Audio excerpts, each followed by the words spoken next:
porque son muchos, pero algunos sí. Pero para todos, buenos días y bienvenidos. En primer lugar al Padre General, Fernando Millán, que nos está acompañando, y a todos los profesores de los distintos colegios. Como familia nos reunimos en esta mañana y estamos convocados por Jesús y por María, y estamos presididos por el prior general de la orden. Queremos reflexionar sobre el carisma y las personas que lo han vivido en una época muy cercana a nosotros, como fue el Padre Tito, que es beato. El ver cómo fue testigo del amor de Dios en los distintos ambientes, aunque fueran hostiles, cómo buscaba y defendía la verdad del Evangelio, nos estimulará para vivir en fidelidad los valores cristianos en el momento actual y donde nos encontramos.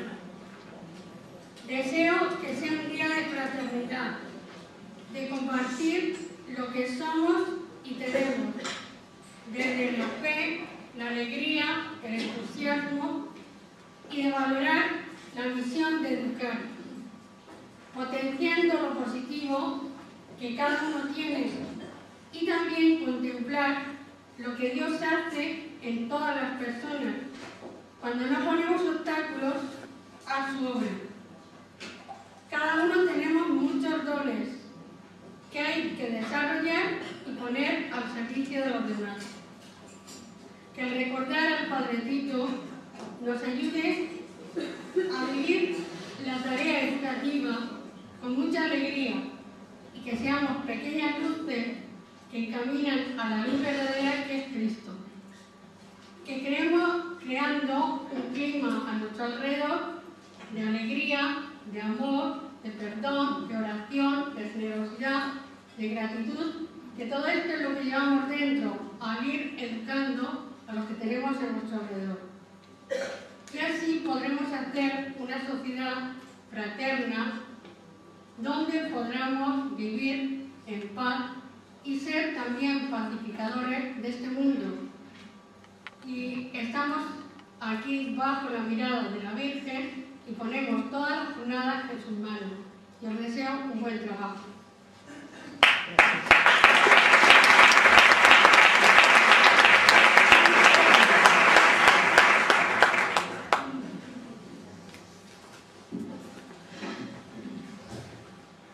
Buenos días a todos. He saludado a casi todos, ¿no? Pero me queda muchísimo por saludar. Me alegro mucho de que nos encontremos aquí en este día. Es un día, ¿verdad?, para fomentar nuestra unidad, nuestro sentido de pertenencia a la familia carmelita. Vosotros sois la riqueza de nuestros centros.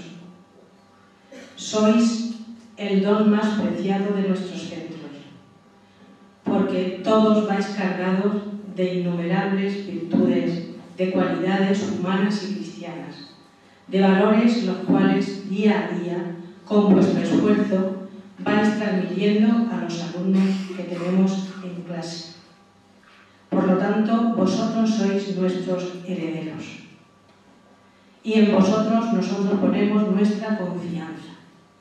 Confiamos en que esta labor la continuaréis adelante, cada vez mejor, porque siempre se puede uno superar. Entonces, vamos a vivir este día, ¿verdad?, con ese sentido de pertenencia y con ese sentido de amor, de que todos nos queremos ayudar, de que codo a codo vamos a continuar caminando. Y ahora voy a presentar al Padre General.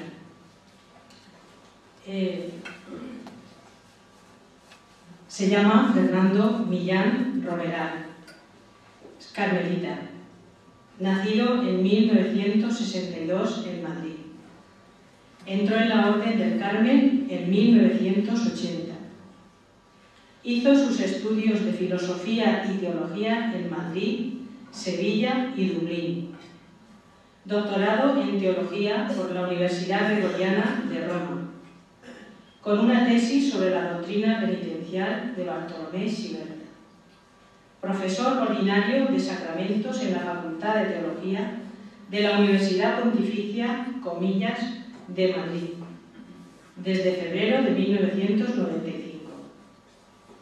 Es autor, entre otros, de La penitencia hoy, claves para una renovación, así como de numerosos artículos de temas carmelitanos. Ha sido miembro del Instituto Carmelitano de Roma y del Centro de Estudios Judeocristianos de Madrid. Desde septiembre de 2007 es prior general de la Orden del Carmen. Y ya cedo la palabra a Fernando. Bueno, pues muy buenos días a todos, me oís bien, ¿verdad? En primer lugar, pues quisiera darle las gracias a la hermana Mari Carmen Galera y a la congregación por esta invitación a participar en este encuentro de profesores. Es casi el premio a la constancia de Mari Carmen, porque desde hace años me persigue y precisamente este año, que es cuando yo tengo la agenda más llena y más complicada, pues ha sido posible venir y es para mí pues una alegría y un honor el poder estar con vosotros hoy. Yo creo que es una idea muy buena esta de que los profesores, los docentes nos encontremos, porque nos hace falta también un poquito de ánimo, ¿verdad? Y de compartir problemas y de compartir ilusiones, y yo creo que es una cosa muy buena. Hace 2 años tuvimos un encuentro en Onda, en la provincia de Castellón, de profesores de colegios carmelitas, no solamente de la congregación, sino también de nosotros, de los frailes, digamos, de los religiosos, y de la otra congregación de hermanas carmelitas, conocidas generalmente como Carmelitas de Málaga. Ellas tienen 2 colegios, nosotros, en concreto la provincia mía, tenemos 3, 2 en Madrid y 1 en Antequera. La provincia de Cataluña tiene 1 en Tarrasa, la provincia de Aragón-Valentina tiene 1 en Onda y otro en Villarreal, los 2 en Castellón, y las hermanas de Orihuela pues tienen 6 colegios, si no me equivoco, ¿no? Todos más o menos por aquí, por la zona de Levante. Entonces tuvimos este encuentro que yo creo que fue muy positivo y muy enriquecedor, y pues os animo pues, a que entre todos sigamos buscando la manera de encontrarnos. Antes hablaba yo con mi amigo Rafa, ¿verdad?, que ojalá que consigamos que volver a tener otro segundo encuentro nacional de profesores de colegios carmelitas. Y es una ocasión muy buena pues, para compartir problemas, ideales, ilusiones, y también para la formación, esa formación permanente de la que tanto nos hablan. En este caso, pues una formación en el carisma carmelitano, profundizando en nuestra identidad y en lo que significa el Carmelo, para poder transmitirlo mejor y para poder vivirlo mejor también en nuestros centros. Así que yo felicito por estos encuentros y ojalá que sigan siempre pues, ayudándonos a crecer como docentes y como profesores. A mí me gusta mucho la palabra maestro, me parece que es una palabra muy bonita que por desgracia la estamos perdiendo, pero yo creo que maestro es todavía más bonito que profesor, ¿verdad? Maestro que nos suena algo vocacional, al que acompaña, ¿verdad? Pues a seguir caminando por ahí. Hoy a mí me va a tocar hablar de un personaje que para mí es muy querido y que fue también él un maestro, un docente, un profesor, un hombre de enseñanza, que fue el padre Tito Brandsma, beato en el mejor sentido de la palabra, no beato de sentido, sino beato porque está beatificado, fue beatificado por el Papa Juan Pablo II en noviembre de 1985. En la carpeta tenéis una pequeña fotocopia con un esquema que más o menos voy a seguir libremente, y también con un pequeño articulito que puede servir de recuerdo. Y luego pues yo me he venido cargado de libros, porque hablando con Mari Carmen también pues traer materiales. He traído 2 libros, este que es un poquito más grande, y los 2 me los han dejado a precio de coste. Son 2 biografías, esta del padre Miguel Arribas, que me la han dejado a 10 euros al precio de coste, y esta, que es otra biografía pequeñita que escribí yo mismo, a 5 euros. No he podido traer muchos, pero para los que haya, aquí los tenéis, aquí hay un sobre y los compráis con toda tranquilidad. Bueno, pues el padre Tito nació en el norte de Holanda, en una granja, en una aldea llamada Hugo-Kloster, cerca de la ciudad de Wolfsburg, en la Frisia, la parte más nórdica de Holanda. Es importante este dato porque la Frisia es la región más protestante de Holanda, hay escasamente un 5% de católicos en esta región. Él, sin embargo, perteneció a una familia tradicionalmente católica, a una familia con una fe recia, una fe bien arraigada, una familia de campesinos, y él recibió ahí pues esa, vamos a decirlo así, esa firmeza en la fe, que es un dato que yo ya considero importante. Fijaos que nosotros hoy en nuestra sociedad posmoderna y, vamos a decirlo así, un poco pinturera, peleterilla, ¿verdad? Esta sociedad nuestra, pues es muy fácil perder la fe, ¿verdad? La gente pierde la fe, la recupera, la vuelve a perder. Esa es un poco fe de quita y pon, ¿verdad? Bueno, pues él pertenecía a una de esas familias de una fe recia, ¿verdad? Una fe bien arraigada en lo más profundo del corazón. Y esa fe fue la que él aprendió y la que él adquirió desde pequeño, lo cual le va a influir mucho en las circunstancias dramáticas que va a vivir después. Desde muy pequeño, Annon en castellano, que ese era su nombre de bautismo, luego lo cambió por el nombre de Tito, pues fue un muchacho un poco enclenque, un poco enfermizo. Ella, su padre, se dio cuenta que no iba a servir para las tareas del campo, sino más bien para el estudio, que era una cosa un poco más rara en aquella época. Y de hecho lo mandan a una especie de preseminario que existía en la ciudad de Megen y que llevaban los franciscanos, donde se mandaba a aquellos niños, a aquellos muchachos que podían tener vocación religiosa. Entonces ahí los franciscanos les daban el bachillerato, el equivalente a nuestro bachillerato, y ya los iban orientando, pues en un sentido o en otro, según fuera su vocación religiosa. En el caso del padre Tito, pues se pensó que fuera monje, porque era un chico muy de oración, con mucha profundidad, ¿verdad? Se pensó que fuera misionero, porque él siempre tuvo esta vocación de las misiones, pero quizá por su salud enfermiza pues no serviría para esto. Se pensó que fuera jesuita, porque era muy inteligente y entonces podría servir para los estudios. Desde luego lo que menos se pensó es que fuera carmelita, porque los carmelitas eran muy pocos en Holanda. Pensad que Holanda es un país mayoritariamente, muy mayoritariamente protestante, Entonces los carmelitas estaban en pleno proceso restaurador, tenían 2 o 3 casas nada más en Holanda y era una orden muy poco conocida. Sin embargo, el joven Tito pues, contactó con un primo de su madre, el padre Casimiro de Boer, que era carmelita y que le habló del Carmelo y le habló de la Virgen del Carmen y le habló de la espiritualidad carmelitana. Y entonces el padre Tito, el joven Tito, decidió hacerse carmelita. Él escribiría una frase muy famosa, que la tenéis ahí en las pegatinas, ¿verdad? El espíritu del Carmelo me ha fascinado. El espíritu del Carmelo me ha fascinado. Y se hizo carmelita.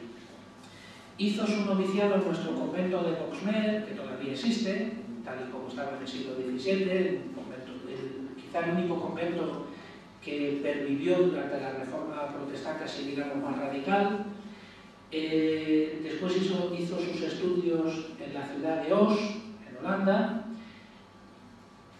Al terminar los estudios fue un poco, vamos a decirlo así, castigado por ciertas opiniones un poco libres. Él siempre fue un libre pensador, es decir, siempre pensó con cierta autonomía.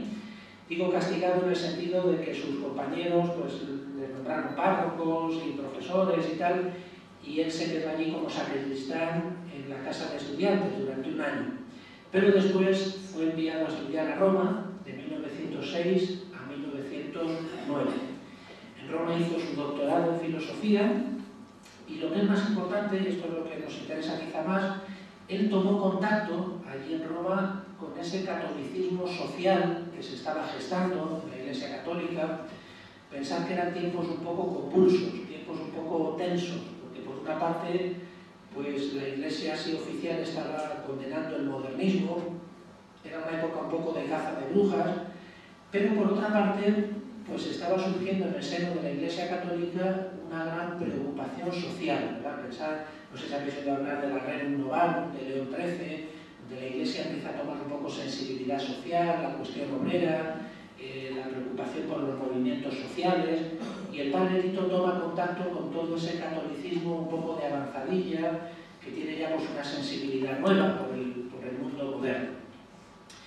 También en Roma la salud enfermiza del padre Tito le jugó una mala pasada. porque cuando llegó el examen de doctorado, pues él estuvo prácticamente un mes antes en cama durante todo el tiempo. Se presentó a su examen de doctorado y allí pues fracasó estrepitosamente, a pesar de que era muy inteligente, suspendió y tuvo que examinarse de nuevo en septiembre.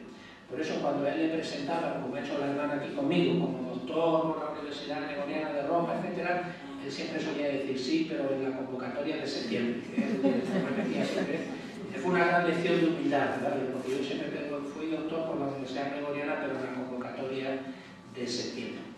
Es curioso, y lo voy a adelantar ya, cómo el padre Tito supo siempre encajar, pues no sé, no quiero decir la palabra resignación, más bien con elegancia, los golpes que le fue dando la vida, ¿verdad? Es de estas personas que tienen esa capacidad de aceptar lo que la vida nos va dando, pues con cierta elegancia, ¿no? Por ejemplo, cuando le castigaron y tuvo que quedarse en Ors durante un año, pues él dijo luego una frase también que se hizo muy famosa. Dijo: el padre Eugenio Driessen, que era mi maestro, pues tenía ciertos puntos de vista que no coincidían conmigo. Por eso pues me arrepentía y me vino muy bien porque me aceptó, me ayudó a aceptar la opinión de los superiores, etc. Y él supo ir encajando todos estos acontecimientos pues con madurez humana, ¿verdad? Y con cierta elegancia humana y espiritual. En 1909 él termina su doctorado en Roma y vuelve de nuevo a Holanda. Y a partir de ahí él se va a volcar en una actividad frenética. Va a ser un trabajador, un hombre con una actividad tremenda. En los dos campos en los que él va a destacar a lo largo de toda su vida. El primero fue el campo de la prensa. Pensad que Holanda, vuelvo a repetir, era un país mayoritariamente protestante, pero la prensa católica siempre ha tenido un gran prestigio, siempre ha gozado de cierto prestigio, de cierta autoridad moral en este país. Entonces el padre Tito, que desde estudiante, desde joven, le había gustado mucho escribir, pues se dedica ya de forma casi profesional al mundo de la prensa. Funda periódicos, es un articulista pues requerido por distintos periódicos y diarios, va a ser director del diario local de la ciudad de Os, va a fundar revistas carmelitas y su pluma pues va a ser bastante cotizada, como articulista, como escritor, pues va a ser muy requerido y muy valorado en Holanda. Él tiene una frase que también se ha hecho famosa, que ha sido repetida muchas veces, quizá en aquel contexto, hoy no sé si viendo nuestra prensa sería válida, pero dijo él: después de las iglesias, la prensa es el mejor púlpito para predicar la verdad, para anunciar la verdad. Es decir, era un periodista vocacional, un periodista de raza, ¿no? Quedaos con este dato porque después su vocación periodística es la que le va a llevar a la cárcel, al campo de concentración y en definitiva a la muerte. Luego veremos por qué. Y la segunda vocación, que es la que a nosotros más nos interesa en este encuentro, fue su vocación como educador, la dedicación plena al mundo de la enseñanza. Los carmelitas en Holanda no tenían colegios, esto era un apostolado un poco raro.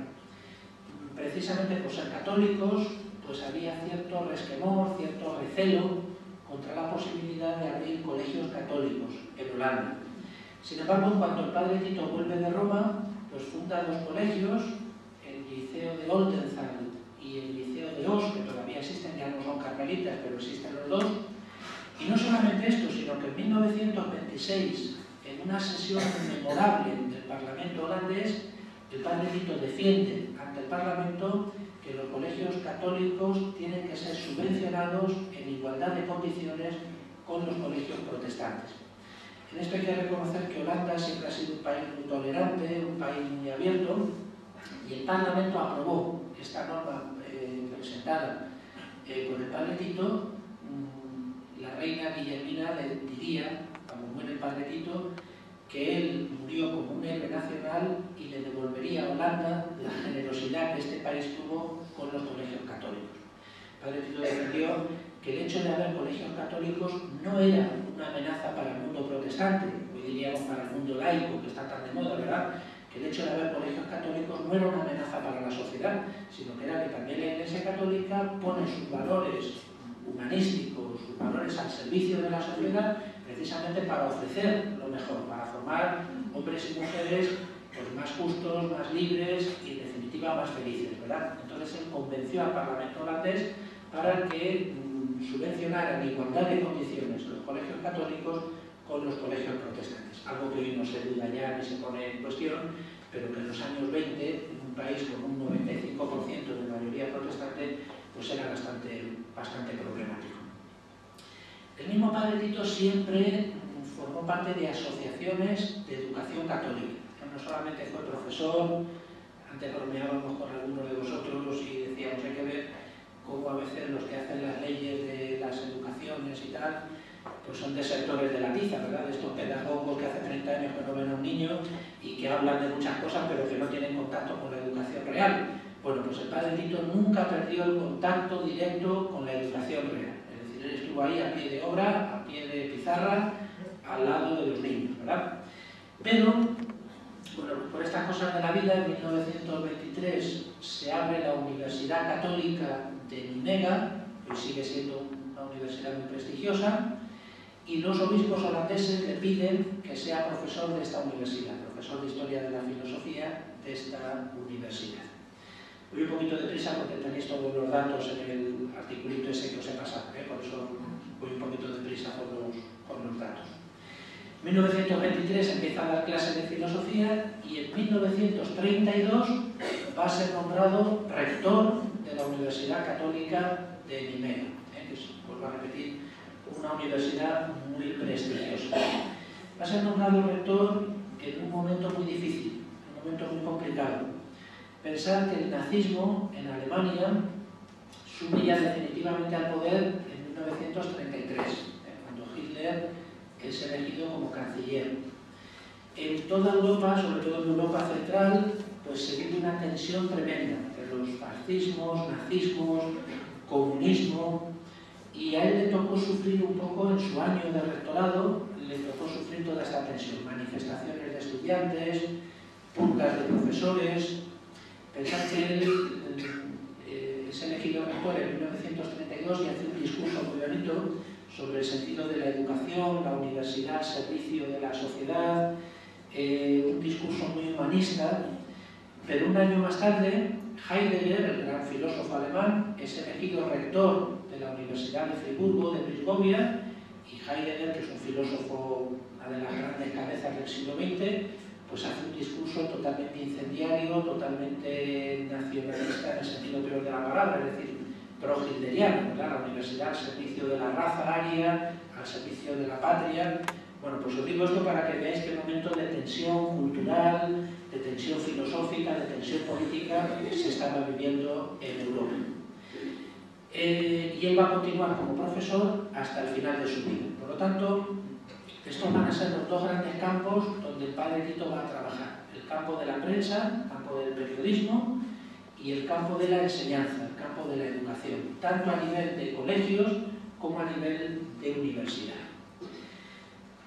A lo largo de estos años que el padre Tito trabaja en estos dos campos, pues él va a mantener siempre la ilusión por irse a las misiones. Él fue siempre un hombre con un espíritu misionero muy grande, pero nunca se lo permitieron los superiores. Nunca se lo permitieron porque él tuvo una salud enfermiza, débil, en varias ocasiones tuvo que ser ingresado en hospitales por problemas de salud. Entonces los provinciales de Holanda le dijeron, hombre, ¿dónde vas a ir tú? En la provincia de Holanda estaba abriendo casas en Indonesia, en Filipinas, luego un poquito más adelante en Brasil, y él nunca le permitieron ir a las misiones por su salud quebradiza. Pero a pesar de eso, desde Holanda colaboró siempre con las misiones. Nunca perdió ese espíritu misionero, organizando congresos, organizando colectas especiales para las misiones, es decir, tuvo siempre esa ilusión por las misiones. Otro dato importante es que a pesar de que fue un hombre muy importante, profesor universitario, rector de la universidad, periodista de gran renombre, pues el padre Tito nunca olvidó su vocación fundamental, la de religioso, la de carmelita y la de sacerdote. Yo quisiera destacar este rasgo porque es importante. Él no fue un profesor universitario que en los ratos libres fue sacerdote, sino que fue un sacerdote y un religioso que fue también profesor universitario. Es decir, lo fundamental, lo esencial lo primordial para él fue su vocación religiosa y sacerdotal.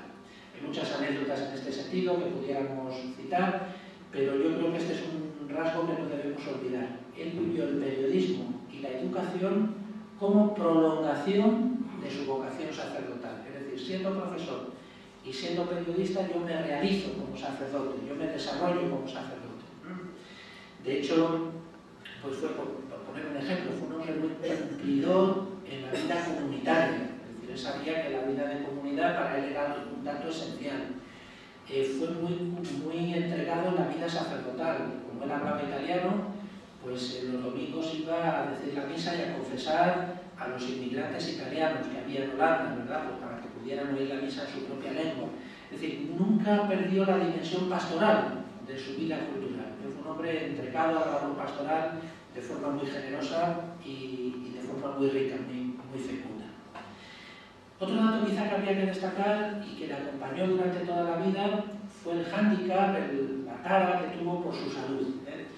Cuando estaba en plena actividad, pues le venía una crisis y tenía que ser ingresado. Entonces, en más de una ocasión dijo, bueno, la enfermedad, esa vieja compañera de camino, nos recuerda nuestras limitaciones y nuestras debilidades, ¿verdad? Cuando uno se cree que se come el mundo y que está ahí, pues en ese momento llega la enfermedad y te recuerda pues, que somos limitados, que somos débiles y que pues, no podemos hacer lo que queremos, sino lo que buenamente podemos. Somos pobres instrumentos pues, para servir a Dios y para servir a la vocación que tenemos sin pretender más de lo que somos. El padre Tito alcanzó tal popularidad en Holanda que era uno de los personajes más conocidos y su opinión era tremendamente valiosa y tremendamente respetada en este país, incluso en ambientes protestantes, vuelvo a repetir. Era una voz muy escuchada, muy tenida en cuenta, incluso en ambientes protestantes.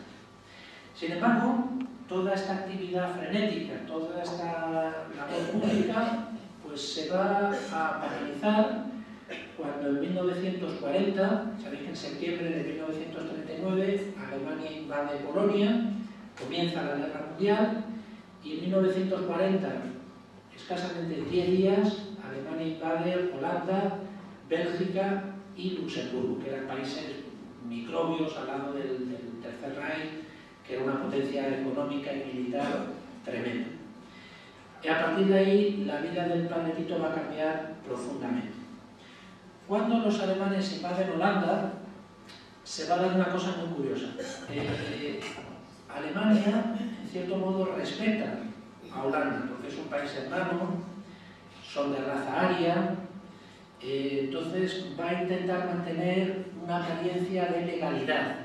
No es una invasión propiamente dicha, sino que va a dejar un gobierno autónomo, pero evidentemente va a ser un gobierno títere del Tercer Reich.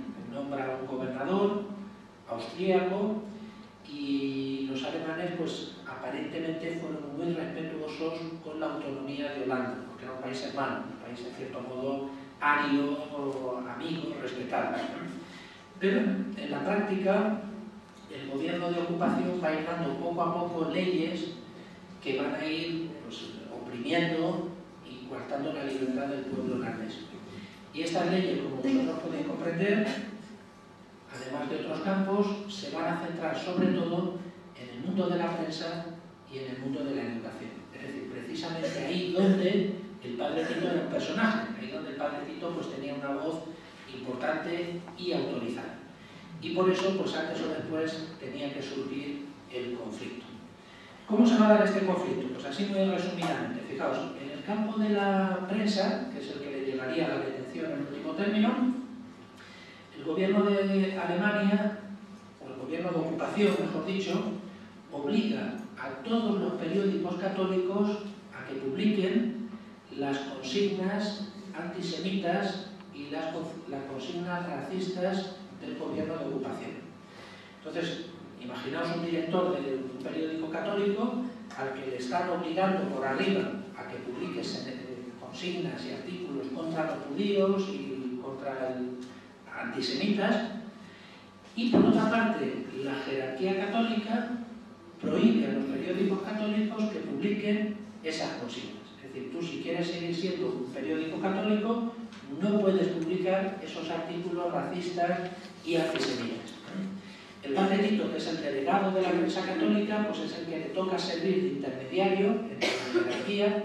Pensad que la jerarquía católica holandesa fue la que más se opuso al nacionalsocialismo en toda Europa.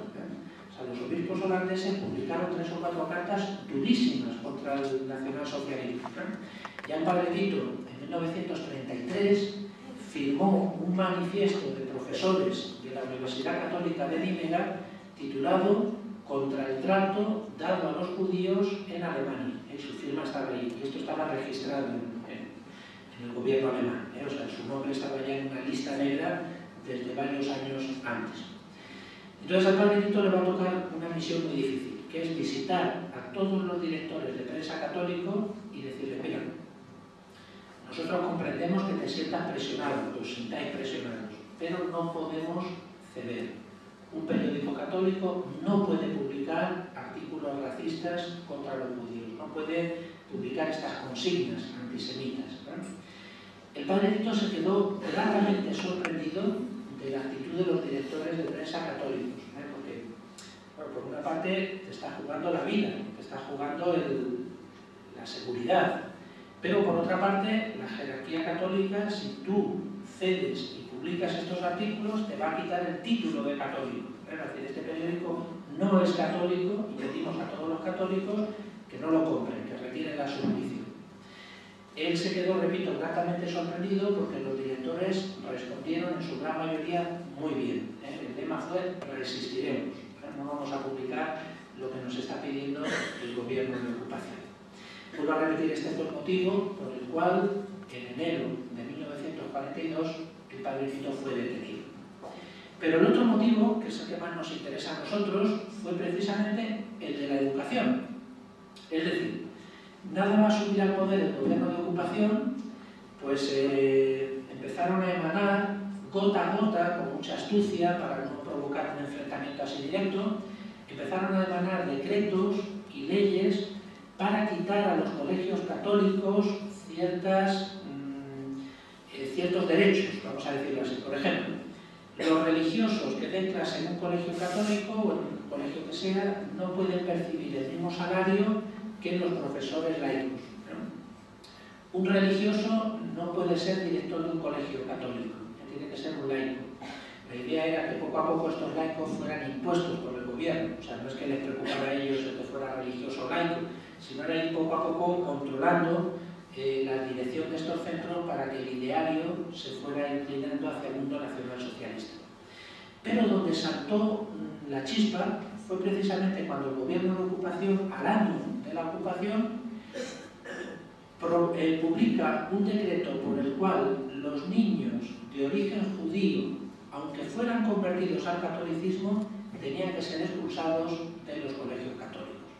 Pensad que al mismo tiempo en Alemania estaban siendo publicadas las leyes de Nuremberg, que fueron leyes muy famosas porque fue una humillación detrás de otra. Primero se les obliga a los judíos pues, a que no puedan circular por parques públicos, después a que fueran en autobuses en la parte de atrás, después a que no pudieran acceder a las universidades. No sé si habéis oído hablar de esta Edith Stein, esta teóloga, filósofa judía que se hace católica, luego se hace carmelita. Pues a ella se le impidió entrar en la universidad por su origen judío, entonces no puede ser profesora universitaria. Luego ya estas leyes se fueron acelerando, el siguiente paso fue que tenían que ir por la calle con la estrella amarilla de David, y el siguiente paso fue meterlos en guetos, cerrarlos en las grandes ciudades, y el último paso, lo que los alemanes llamaron la Endlösung, la solución final, fue mandarlos a campos de exterminio. Ya en el año 42, pues crear campos tipo Auschwitz, donde se buscara la solución a la Judenfrage, a la cuestión judía, al problema judío, ¿verdad? Entonces, ¿qué solución le damos a esto de los judíos? Se barajaron varias, una fue mandarlos a Madagascar, otra fue, fijaos qué curioso, el primero que pensó, que soñó un Estado judío en Israel, fue precisamente el nazismo, porque, bueno, vamos a crear ahí un Estado judío y les recortamos todos el Y la solución que se tomó, que fue una solución terrible, ¿verdad?, fue la eliminación, la aniquilación del pueblo judío. Entonces se crean grandes campos de concentración, como como es el de Birkenau o de Auschwitz o de Treblinka, donde en cámaras de gas se vaya exterminando poco a poco hasta acabar con el problema judío. Bueno, pues veis que fueron leyes que poco a poco fueron avanzando y esto mismo ocurría en Alemania.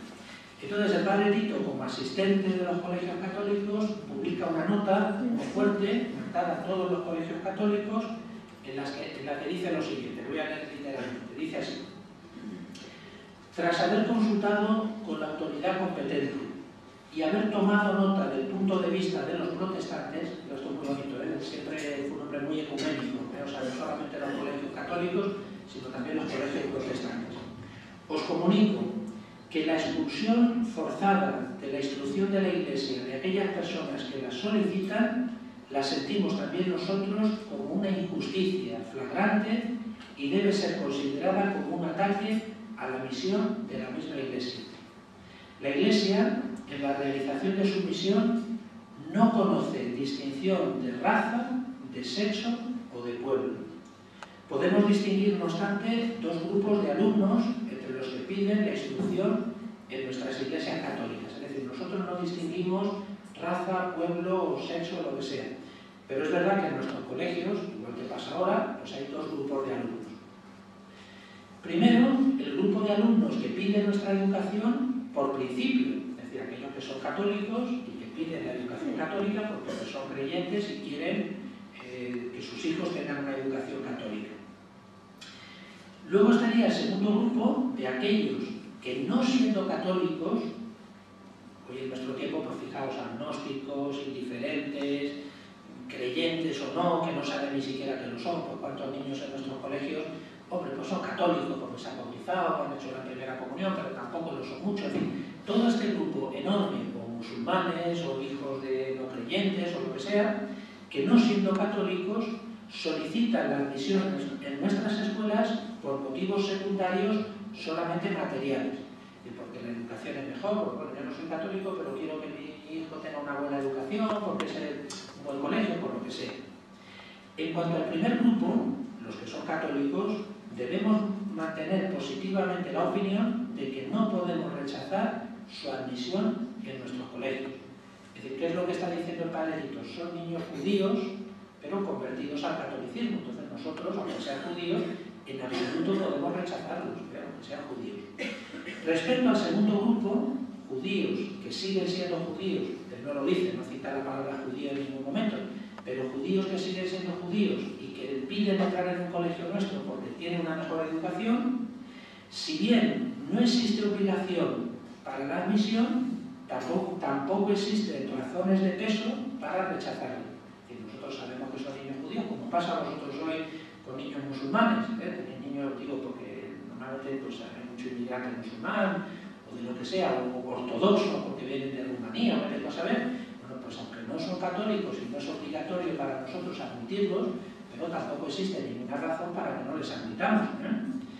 Me gustaría oír lo más pronto posible la opinión de nuestros colegios y hasta qué punto estas medidas injustas que hacen referencia a los alumnos judíos, ahora sí lo citan, afectan a vuestra escuela y qué consecuencias se derivan de las mismas, de estas normas. Es decir, digamos que es una carta firme donde dice nosotros en nuestros colegios no podemos hacer distinción, no tenemos ningún motivo para expulsar a estos niños o para no admitirlos. Esta carta tuvo que tener algún efecto, ¿no? Porque de hecho la normativa no se suavizó, pero se retrasó. Es decir, el gobierno, que tenía miedo de la autoridad del padre Tito y del prestigio del padre Tito, pues un poco retrasó la normativa. Y hombre, pues para mí como carmelita es un orgullo tremendo decir que cuando la normativa se hizo obligatoria al año siguiente, nuestros dos colegios en Holanda no cumplieron esta normativa. Es decir, se negaron en rebeldía, se declararon en rebeldía para cumplir la normativa de la expulsión de los niños judíos. Hasta 1942, donde ya no solamente se cumple la normativa, sino que es que los judíos son deportados. Es decir, ya es que se los llevan, no es que les expulsen del colegio, sino que es que se los llevan en trenes al este para su exterminio. Bueno, todos estos problemas provocan que en enero de 1942, voy a poner aquí el reloj porque me enrollo, y levantar la mano cuando pase el tiempo.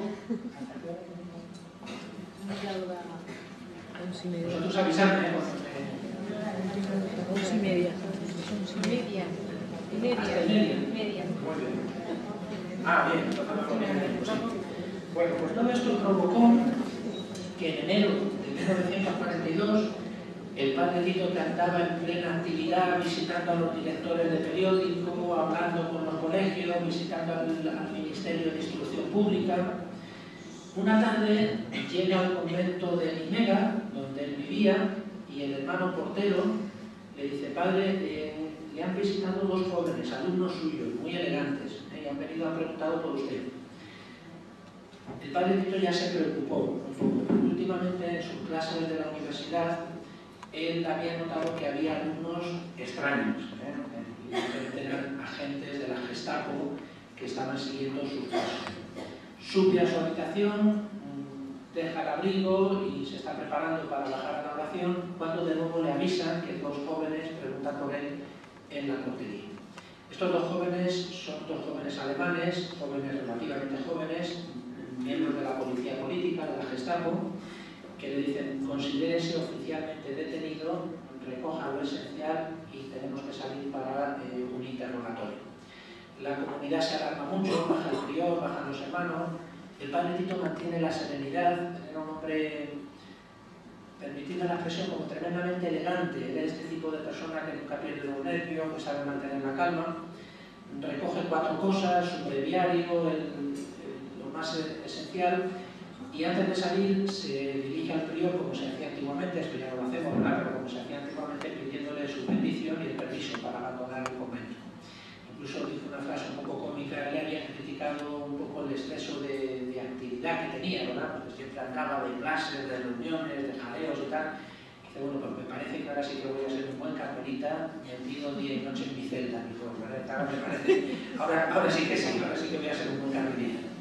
Incluso cuando los alemanes recintaron su habitación, recintaron su celda y luego no volvieron nunca a llevarse, se llevaron precipitadamente una serie de papeles y de cosas, que lo dejaron todos los demás allí, pues incluso él se dirigió a ellos y les dijo: mire, no sé qué costumbre tienen en Alemania, pero aquí los trenes no suelen esperar a los prisioneros, así que si quieren ustedes coger el tren de las 6, vámonos, porque vamos ya tarde.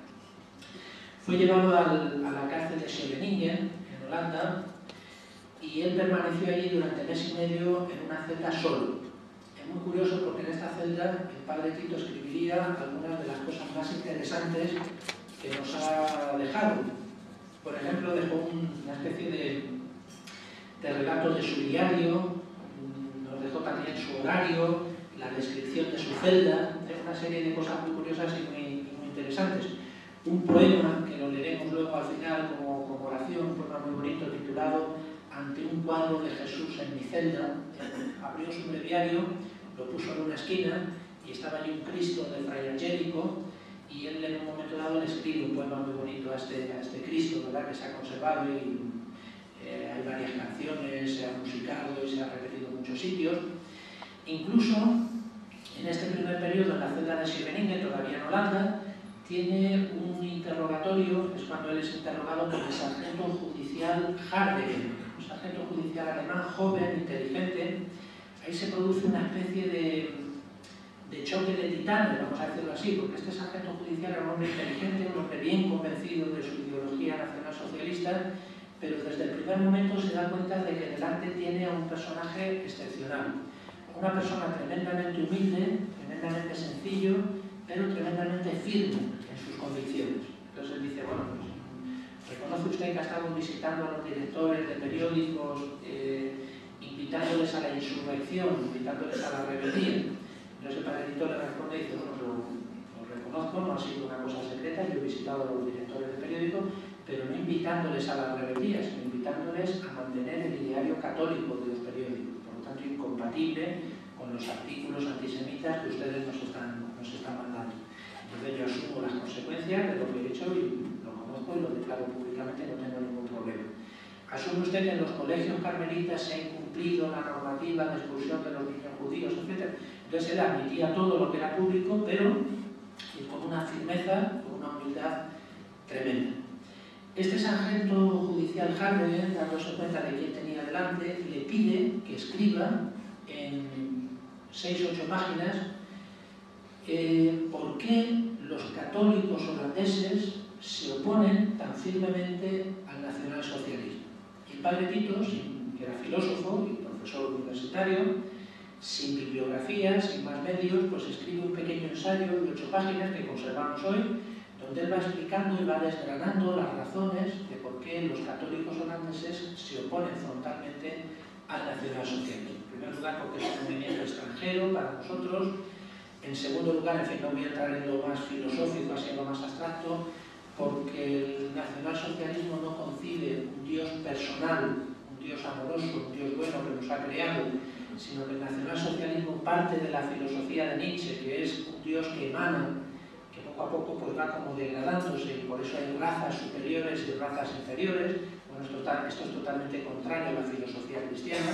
Dios crea al ser humano y por lo tanto todo ser humano tiene la misma dignidad, tiene la misma grandeza, es sagrado en sí mismo, ¿verdad? Mientras que para ustedes pues hay razas superiores y hay razas inferiores, y esto para nosotros es totalmente inadmisible. En fin, le va dando una serie de razones para explicar este enfrentamiento, este rechazo del catolicismo holandés al nacionalsocialismo. Es un texto muy bonito, fijaos por qué, porque él termina de la siguiente manera. Bueno, voy a hacer un pequeño paréntesis. Cuando yo estaba en Alemania, hombre, pues a los carmelitas alemanes, a los alemanes, les pasa que cuando se habla de este tema de la guerra mundial, yo tengo muy buenos, amigos alemanes y todos los pueblos tenemos algo de que avergonzarnos, o sea que tampoco es... Bueno, pues ellos cuando se habla de este tema, pues un poco es incómodo, ¿verdad? Porque están... Entonces, en muchas de las habitaciones de los carmelitas, o en el comedor o en la capilla, yo he encontrado una frase del padre Tito, que es precisamente la frase con la que él terminó este escrito que entregó al sargento judicial Hartwig. Y es la frase siguiente, él termina diciendo: Dios salve a Holanda, Dios salve a Alemania. Ojalá Dios conceda a estos dos pueblos tan grandes volver a caminar en paz y en libertad y reconocer la gloria de Dios para el bien de estas dos naciones tan cercanas. Fijaos qué frase tan bonita, termina bendiciendo a Holanda y bendiciendo a Alemania. Entonces, para estos carmelitas holandeses, alemanes, bueno, pues cuando oyen la vida del padre Tito y sobre todo el final de la vida del padre Tito, un poco se ruborizan, ¿verdad? Pues esta frase es verdaderamente una maravilla, ¿no? Y por eso la han reproducido, yo la he visto en pequeños cuadritos: Dios salve a Holanda, Dios salve a Alemania. Ojalá estos dos pueblos vuelvan a caminar en paz y en libertad, ¿verdad? Es una frase hermosísima.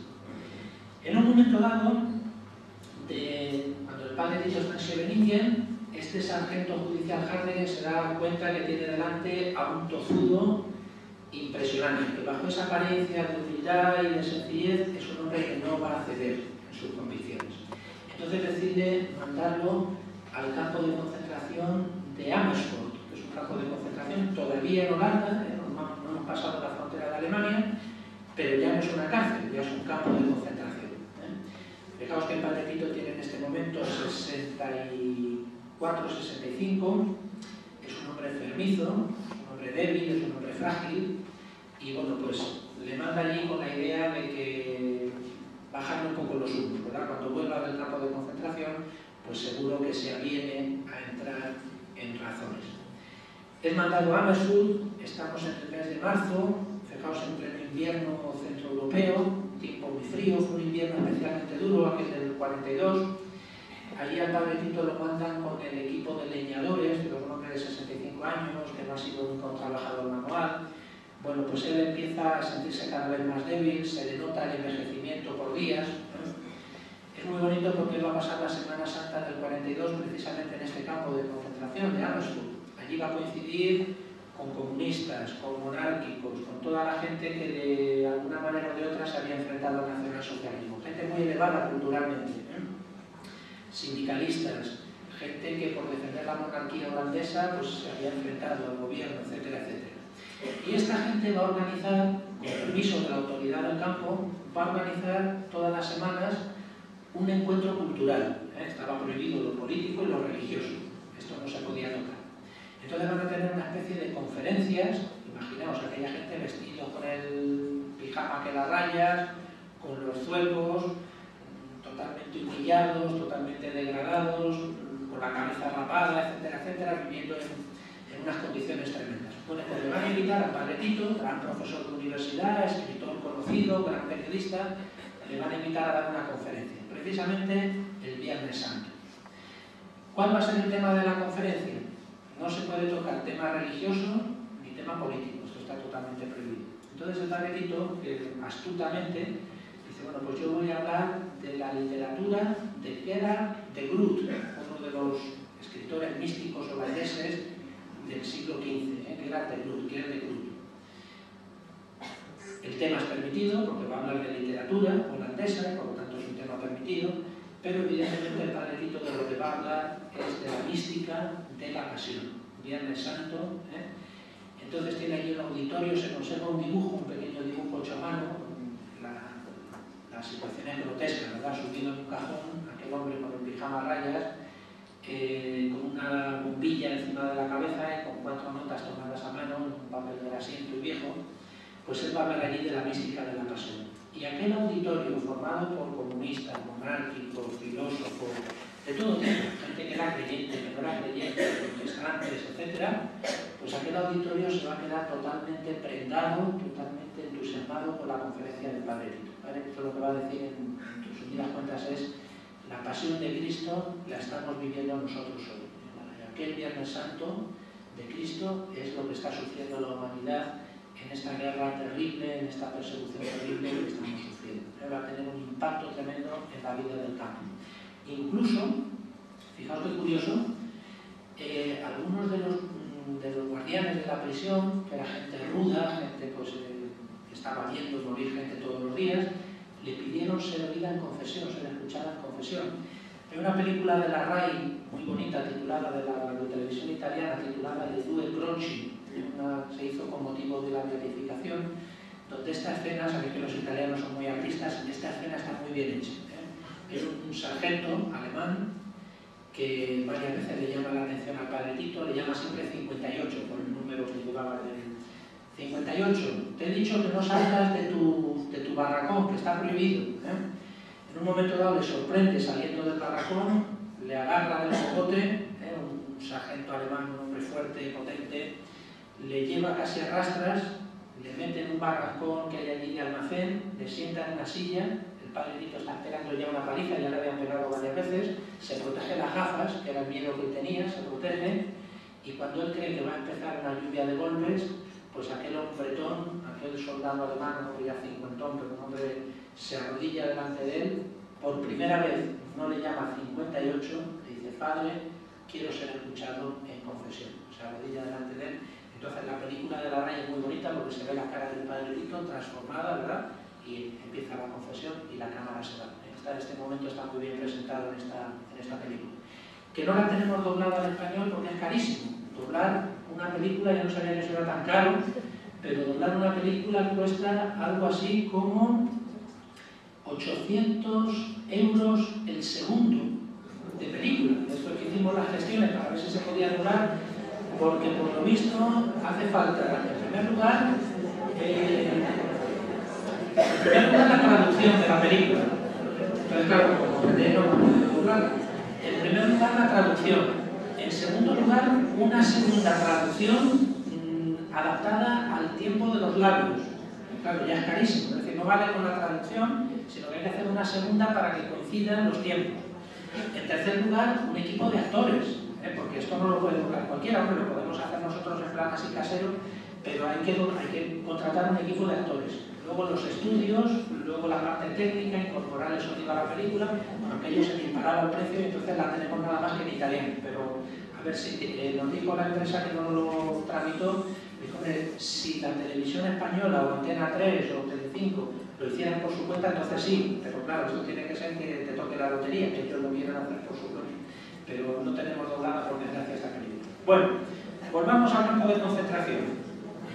Después de una temporada en Amsterdam, el sargento judicial Hardegen le llama de nuevo a Scheveningen. Él llega allí y le pregunta al sargento: bueno, ¿está usted dispuesto a ceder? ¿Está usted dispuesto a retractarse de sus opiniones? Usted tiene ahora mismo dos salidas. Una, retractarse de su opinión públicamente contra el gobierno de ocupación, y entonces buscaríamos una solución. La solución que iban a buscar era, como se hacía en otros casos, mandarlo recluido a un convento carmelita en Alemania. Incluso ya tenían pensado cuál podía ser. Mandarlo a un convento carmelita, donde estuviera allí recluido hasta que terminara la guerra, con la promesa y la prohibición de prescribir y de hacer manifestaciones públicas. Entonces, si usted se retracta, esta es la salida, o si usted no se retracta, la salida es ir al campo de concentración de Dachau, en el sur de Alemania. Entonces el padrecito dice, bueno, pues no sé por qué usted me pregunta esto, porque ya sabe cuál es mi opinión, no me voy a retractar, asumo totalmente las consecuencias, pero yo no puedo dar marcha atrás. Esta es la opinión de la Iglesia, la que yo represento, y pues ya sabe usted mi opinión. Entonces el sargento judicial le pone delante un teléfono, llame usted a su prior en Nimega diciéndole que va a trasladarlo, que va destinado al campo de concentración de Dachau. Entonces el padrecito llama, una conversación que duró 1 minuto, habló con el prior y le dijo, voy al campo de concentración de Dachau y no me he permitido ponerme en comunicación. Y entonces a partir de ese momento es enviado al campo de concentración. Todavía el Cesibenín le mandó una carta muy bonita a su hermano, que le dice lo que ha ocurrido y dónde va. Tenía un hermano franciscano y llega al campo de concentración de Dachau a principios de junio de 1942. Allí va a tener una sorpresa muy agradable cuando llega, porque, bueno, digo, una sorpresa muy agradable. En medio, sabéis que les desnudaban, les rapaban, después de raparles pasaban por la ducha ácida, que era una ducha para desparasitar, pero claro, era horrible el dolor porque acababan de afeitarles todo el cuerpo y les pasaban por una ducha ácida, le graban el nombre, el número en la piel, les tienen durante horas a la intemperie, en medio del frío, etc. Pero digo que se va a llevar una sorpresa muy agradable porque al llegar allí va a saber que hay nada más y nada menos que 9 carmelitas en el campo de concentración. Un hermano holandés, el hermano Rafael Tijhuis, que era holandés pero vivía en Alemania y que fue detenido porque mandó una carta a su casa en Alemania diciendo que los precios en la Alemania nazi eran carísimos, la mantequilla, los sellos, etc. Esta carta fue interceptable y se consideró una crítica, un acto de sabotaje, y por esta cosa tan sencilla fue metido en el campo de concentración, y 8 carmelitas polacos, de los cuales 4 morirían en el campo y 4 serían supervivientes. Entonces, cuando entró el padrecito era un optimista incorregible, era un hombre con un optimismo increíble. Entonces, cuando llegó allí le dijo al hermano Rafael Tijhuis, que era mucho más joven que él, le dijo, hombre, pero si esto no es un campo de concentración, esto parece un convento, le dijo, ¿verdad? Y se encontró allí con aquellos carmelitas tan contentos. En el campo de concentración la salud del padrecito sí que fue deteriorándose por días, recibió una paliza tremenda porque se olvidó las gafas en el barracón.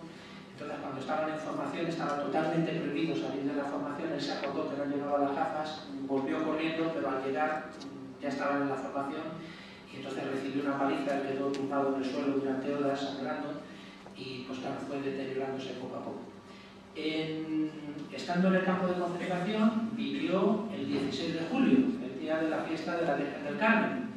Entonces el padrecito cometió su última temeridad, que fue pasar de su barracón al barracón de al lado, donde estaban los polacos, los carmelitas polacos, para felicitarles por el día del Carmen. Él fue dándole un apretón uno a uno de manos, como diciendo, caramba, ¿quién nos iba a decir que íbamos a pasar la fiesta del Carmen aquí en este lugar tan horrible? ¿Verdad? Fue un momento muy entrañable y muy bonito. Entre aquellos carmelitas polacos había otro que con el tiempo será también beatificado, el padre Hilario Januszewski. Abro un pequeño paréntesis. Este Hilario Januszewski fue un hombre totalmente distinto al padre Tito. El padre Tito, escritor, profesor de universidad, personaje público. Este Hilario Januszewski fue un hombre de estos que no levantan la voz, un hombre fraile humilde, sacerdote, normal y corriente, vamos a decirlo así. Pero de esas personas que sacan lo que llevan dentro en los momentos difíciles. Resulta que en Polonia, repito, estoy en un paréntesis, dejamos un momentito al padrecito, resulta que en Polonia, en la Polonia ocupada, estaba totalmente prohibido predicar en polaco. Las misas se decían sin predicación, no había predicación, o había que predicar en alemán. Un carmelita polaco, pues en una de las misas predicó en polaco, lo cual llevó a la Gestapo y se presentaron en el convento para detenerlo. Entonces este padre Hilario Januszewski, que era el superior, era el prior de la casa, le dijo, no, si tiene que llevarse a alguien, se tiene que llevar a mí, porque yo soy el prior y soy por lo tanto responsable de lo que haya hecho este hermano nuestro. Bueno, pues este gesto tan heroico y tan bonito fue un poco absurdo, porque al final lo que pasó es que se llevaron a los dos, se llevaron al que había predicado y se llevaron al prior también, ¿verdad? Terminaron los dos en Dachau, donde coincidieron con el padre Tito.